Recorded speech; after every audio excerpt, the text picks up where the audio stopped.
Hello and welcome to another Ask Us Anything Live with me, Kate R. for Intrepid English. So I'm the senior teacher with Intrepid English, and I got asked a really interesting question recently, which I want to talk about in our Ask Us Anything Live this Friday. So every Friday I go live and I talk about a grammar, pronunciation, or vocabulary point that could be asked by one of my students or a point that I think will be useful for you, the English learner. So, and if you like these videos, please click the like and subscribe button so that you get notified when either I come on live or a new video is posted on our website, on our channel, so that we can help you improve your English today. So the question I had, which is a really useful one, to be honest, is what is the difference between have and have got? So by that, I mean, what is the difference between saying I have a sister and I have got a sister? The answer is simple. There is no difference. So a lot of students, once they learn the present perfect, they think, I have got a sister, I have got a car, or the abbreviated version, a cat. Um, I've I've got your keys.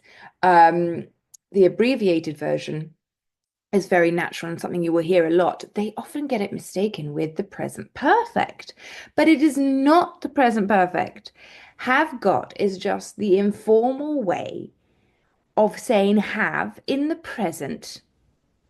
And it's extremely natural in English, British and American English, to use have got when we could also use have. So this is really important. They are both talking about possession. Okay, so you're talking about or a relationship to something. So you possess something or you have a relationship to it. So for example, I have two girls. I have two children. Or I can say I have got two children.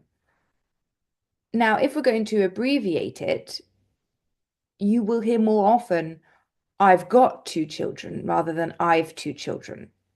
There's no real reason to it. It's just, it sounds easier, more natural in English. Possibly more British English. For example, she has a new phone. She's got a new phone.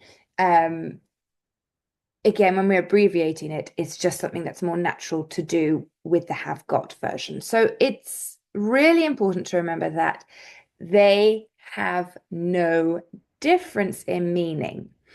However, when you're going to go for questions, the structure is different. So have, when in the present tense, when we're making a question, we're going to use the auxiliary do. So do you have a pen? Does she have a pen? Okay, but when we use the have got version, we're going to use have as the auxiliary. So we're going to say, have you got a pen? Has she got a pen? And the negative is the same. So with have, we use the auxiliary do. So I don't have a brother. And again, with the have got, we're going to say, I haven't got a brother. We're going to use have as the auxiliary. So that is basically the difference. There's a little difference in the structure for the questions and the negative. The other big difference is have got is only used in the present. So when we're saying I've a sister, I've got a sister, no difference, present. However, if you want to talk in the past, so you could say, for example, in the past, I possessed a car in London. So I had a car in London. I cannot say I had got a car in London. Doesn't exist. For the future, again, we will only use have. So they will have a baby. Okay, I can't say they will have got a baby.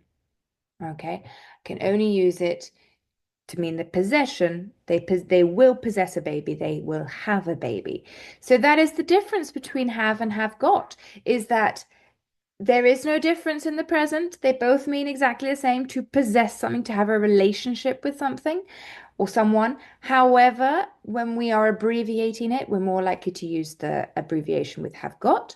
And then if it's in the question or negative, it's different structures.